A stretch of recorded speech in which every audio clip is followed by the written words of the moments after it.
नमस्कार साथियों, मेरे YouTube चैनल पर शिक्षा विभाग से संबंधित नवीनतम अपडेट्स पाने के लिए सब्सक्राइब कीजिए, बेल आइकन को प्रेस कीजिए और ऑल नोटिफिकेशन को ऑन करके रखें, जिससे नवीनतम अपडेट्स आपके मोबाइल पर तुरंत मिल सके। साथियों, सत्र 2023-24 की 8वीं बोर्ड परीक्षा जो कक्षा की उपस्थिति की गणना की दिनांक होगी वह क्या रहेगी, इसके लिए आपके लिए यहाँ पर सुलभ रूप से बताया गया है कि 8वीं बोर्ड कक्षा की उपस्थिति नियमानुसार वार्षिक परीक्षा से 2 कार्य दिवस यानी रविवार और अन्य राजपत्रित अवकाश को छोड़कर पूर्व तक करनी रहती है और 8वीं बोर्ड कक्षा की परीक्षा 28 मार्च 2024 से प्रारंभ हो रही है।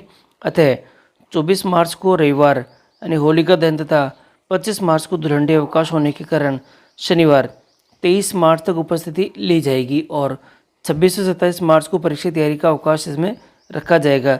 तो साथियों, यहाँ पर हमें जो उपस्थिति की गणना की जो डेट करनी है वह हमें यहाँ पे बिल्कुल क्लियर हो चुकी है। साथियों, इसी प्रकार जो कक्षा 5वीं बोर्ड परीक्षा है उनका एग्ज़ाम अब संशोधित अनुसार 30 अप्रैल से ये शुरू होगा और 30 अप्रैल से यानी कि मंगलवार के दिन से शुरू होगा। सोमवार और रविवार इसके पिछले 2 दिन होते हैं, परंतु रविवार को छोड़ना है यानी शनिवार और सोमवार का इनका परीक्षा तैयारी अवकाश रहेगा। और इसलिए हम यहाँ पे जो कि विद्यार्थियों को जो उपस्थिति गणना करेंगे वह 26 अप्रैल तक यहाँ पर करना सुनिश्चित करेंगे, जिससे कि हमारा कार्य यहाँ पर आसानी से हो सके। क्योंकि परीक्षा तैयारी पूर्व 2 दिन का अवकाश सभी बच्चों को मिलता है, उसके अनुसार अब ये रहेगा। क्योंकि एक दिन पूर्व तो बीच में जो रविवार आ गया तो उसको छोड़ना है और बाकी के 2 दिन यहाँ पे काउंट करने हैं। उपस्थिति के लिए निर्धारित 5 अंक सत्रांक में जोड़ने की गणना हम इस प्रकार से कर सकते हैं। देखिएगा, ये एक मैंने तरीका दिखा रखा है और आप जो कि विभागीय नियमानुसार है वह उसमें कर सकते हैं। यहाँ दे रखा है 65 से 75% तक उपस्थिति है तो 3 अंक आप देंगे और 75 से या 85% तक उपस्थिति है तो 4 अंक आप बच्चों को यहाँ पे देंगे 5 में से। और 86 से आपके 100% उपस्थिति है तो आप यहाँ पे 5 अंक यहाँ पे उपस्थिति की गणना के हिसाब से दे सकेंगे। 8वीं बोर्ड परीक्षा में समाज उपयोगी उत्पादक कार्य और समाज सेवा, कला शिक्षा, स्वास्थ्य शिक्षा और शारीरिक शिक्षा के लिए निर्धारित अंकों में से प्राप्तांक का सत्रांक के साथ पोर्टल पर अपलोड करना होगा और इसके लिए कार्यानुभव के लिए कुल निर्धारित जो अंक दे रखे हैं वह 100 है। कला शिक्षा के लिए कुल निर्धारित अंक इसमें भी 100 दे रखे हैं।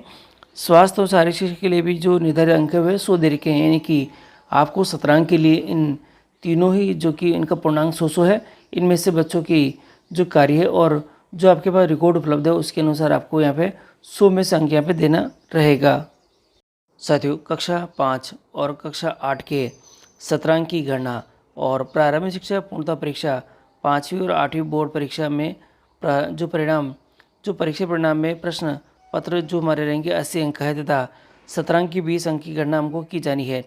सत्रांक के 20 अंक में से 15 अंक लिखित परीक्षा के तथा 5 अंक उपस्थिति के आधार पर हमको जोड़ने होते हैं। सत्रांक की गणना निम्नानुसार आप कर सकते हैं। लिखित के 100 अंकों में से सत्रांक के लिए 15 अंकों का निर्धारण इस प्रकार से आप कर सकते हैं। देखिएगा, ये एक फॉर्मूला यहाँ पे दे रखा है जिसकी सहायता से आप यहाँ पे कर सकेंगे। जैसे देखिए, प्राप्तांक आपके पास में यहाँ रहेंगे, प्राप्तांक की सूची दे रखी है, प्राप्तांक कितने कितने वो यहाँ रहेंगे और इसके अनुसार सत्रांक कितने निकलेंगे वो यहाँ पे दिखाया गया है।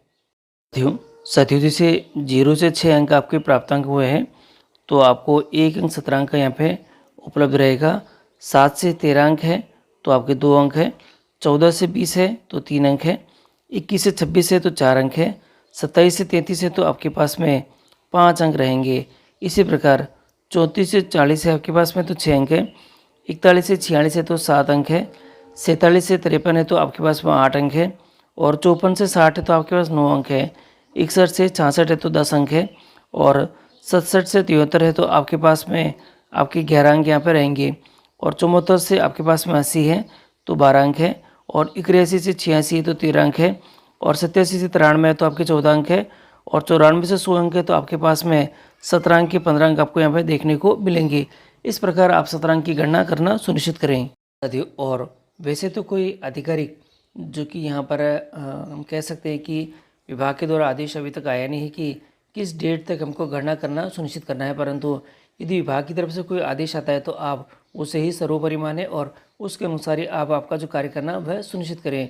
बाकी मैंने आपको गणना करके बता दिया है कि जो किस प्रकार से ये डेट आपके रहने वाली है। इसमें किसी प्रकार का संशोधन है तो आप जो विभाग के दिशा निर्देश और जो आदेश होंगे उन्हीं को ही सर्वोपरि माने।